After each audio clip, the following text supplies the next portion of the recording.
Australia മെൽബണിൽ വെച്ച് മലയാളി യുവാവായ സാം എബ്രഹാം കൊല്ലപ്പെട്ട കേസ് വിദേശ മലയാളികൾക്കിടയിലും കേരളത്തിലും വലിയ രീതിയിൽ ചർച്ച ചെയ്യപ്പെട്ട ഒന്നാണ്. സ്വന്തം ഭാര്യയും കാമുകനും ചേർന്ന് അതീവ രഹസ്യമായി ആസൂത്രണം ചെയ്ത് നടപ്പിലാക്കിയ ഒരു കൊലപാതകമായിരുന്നു ഇത്.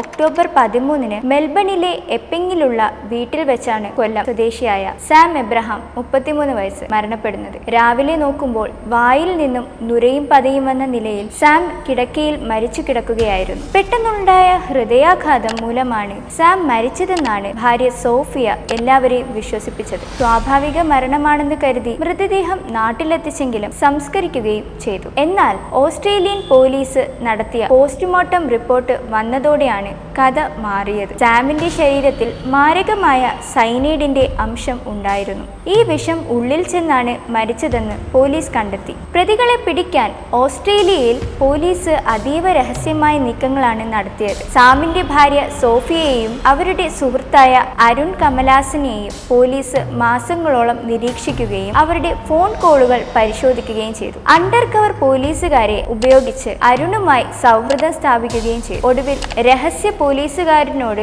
അരുൺ തന്റെ കുറ്റം സമ്മതം നടത്തി. 2016 ഓഗസ്റ്റിൽ ഇരുവരും അറസ്റ്റിലായി. കൊലപാതകം നടന്ന രാത്രിയിൽ അരുൺ സാമിന്റെ വീട്ടിൽ ഒളിച്ചു കിടന്നു. സോഫിയ സാമിന് ഉറക്കഗുളിക കലർത്തിയ ഫുഡാണ് രാത്രിയിൽ കഴിക്കാൻ കൊടുത്തത്. സാം കടുത്ത ഉറക്കത്തിലായപ്പോൾ അരുൺ സൈനൈഡ് കലർത്തിയ ഓറഞ്ച് ജ്യൂസ് സാമിന്റെ വായിലേക്ക് നിർബന്ധിച്ച് ഒഴിച്ചു കൊടുത്തു. അങ്ങനെയാണ് എബ്രഹാം മരണപ്പെടുന്നത്. ഈ സമയം സോഫിയയും മകനും തൊട്ടടുത്ത് തന്നെ ഉണ്ടായിരുന്നു. ഈ കൊലപാതകത്തിന് പിന്നിലെ പ്രധാന കാരണം അവിഹിത ബന്ധമാണ്. ഇവരുടെ ഒരുമിച്ച് ജീവിക്കാനുള്ള ആഗ്രഹമാണ് ഈ കൊലപാതകത്തിലേക്ക് നയിച്ചത്. സോഫിയയും അരുൺ കമലാസനെയും കേരളത്തിൽ MG യൂണിവേഴ്സിറ്റിയിൽ ഒന്നിച്ച് പഠിച്ച കാലം മുതൽക്കേ രണ്ടുപേർക്കും അറിയാം. വിവാഹശേഷവും ഇവർ തമ്മിലുള്ള ബന്ധം അവർ തുടർന്നു. സോഫിയ 2012 മെൽബണിലേക്ക് ജോലിക്ക് പോയി. മാസങ്ങൾക്ക് ശേഷം സാമും അവിടെ എത്തി. എന്നാൽ സോഫിയയോടുള്ള താല്പര്യം കാരണം അരുൺ തന്റെ ഭാര്യയെയും കുട്ടിയെയും നാട്ടിലാക്കി 2013 മെൽബണിൽ എത്തി താമസം തുടങ്ങി. ഇരുവരും തമ്മിൽ കടുത്ത പ്രണയത്തിലായിരുന്നു. കോടതിയിൽ തെളിവായി ഹാജരാക്കിയ ഇവരുടെ സംയുക്ത ഡയറിയിൽ പരസ്പരമുള്ള പ്രണയത്തെക്കുറിച്ചും ഒരുമിച്ച് ജീവിക്കാൻ സാം ഒരു തടസ്സമാണെന്ന രീതിയിലുള്ള കുറിപ്പുകളും ഉണ്ടായിരുന്നു. സാമിനെ ഒഴിവാക്കാനായി തങ്ങൾ ഒരുമിച്ച് ജീവിക്കാമെന്നും സാമിന്റെ ഇൻഷുറൻസ് തുകയും സ്വത്തുക്കളും കൈക്കലാക്കണമെന്നും ഇവർ പദ്ധതിയിട്ടു. സ്വാഭാവിക മരണമെന്ന് കരുതിയാൽ അങ്ങനെയാണെങ്കിൽ ഇൻഷുറൻസ് തുക കിട്ടാൻ വലിയ താമസമോ പ്രശ്നങ്ങളോ ഒന്നുമില്ല എന്ന്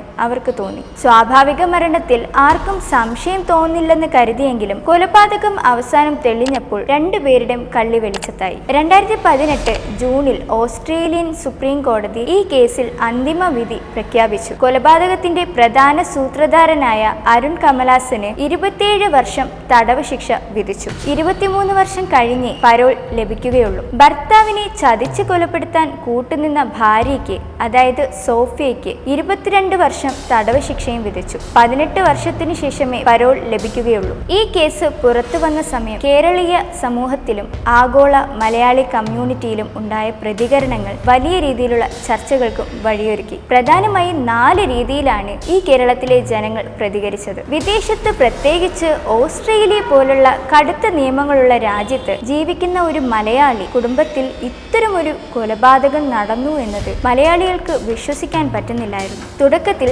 സാം എബ്രഹാമിന്റെ മരണം ഹൃദയാഘാതം മൂലമാണെന്ന് കരുതി നാട്ടുകാർ വലിയ രീതിയിൽ അനുശോചനം നടത്തിയെങ്കിലും എന്നാൽ ഒരു വർഷത്തിന് ശേഷം ഇത് കൃത്യമായ ആസൂത്രിത കൊലപാതകമാണെന്ന് കണ്ടെത്തിയപ്പോൾ നാട്ടുകാരും വീട്ടുകാരും ഒന്നടങ്കം ഞെട്ടി. ഭാര്യ സോഫിയയോടും കാമുകൻ അരുണിനോടും പൊതുജനങ്ങൾക്ക് കടുത്ത രോഷമാണ് ഉണ്ടായത്. സ്വന്തം ഭർത്താവിന് ഉറക്കഗുളിക കൊടുത്ത് കട്ടിലിൽ കിടത്തി കാമുകനെ വീട്ടിനുള്ളിലേക്ക് വിളിച്ചു വരുത്തി വിഷം നൽകി കൊലപ്പെടുത്തിയ സോഫിയയുടെ ക്രൂരതകളെ ആളുകൾ കഠിനമായി വിമർശിച്ചു. അക്കാലത്ത് സോഷ്യൽ മീഡിയയിൽ, അതായത് ഫേസ്ബുക്ക്, യൂട്യൂബ് കമന്റുകൾ വഴി ഇവർക്കെതിരെ വലിയ രീതിയിലുള്ള ആക്രമണങ്ങൾ ഉണ്ടായിരുന്നു. ഇവരെ മലയാളി സമൂഹത്തിൽ തന്നെ നാണക്കേടാണ് എന്നും ചിലർ പറയുന്നുണ്ടായിരുന്നു. ഈ കേസ് പ്രവാസി മലയാളികൾക്കിടയിൽ വലിയൊരു ആത്മപരിശോധനയ്ക്ക് കാരണമായി.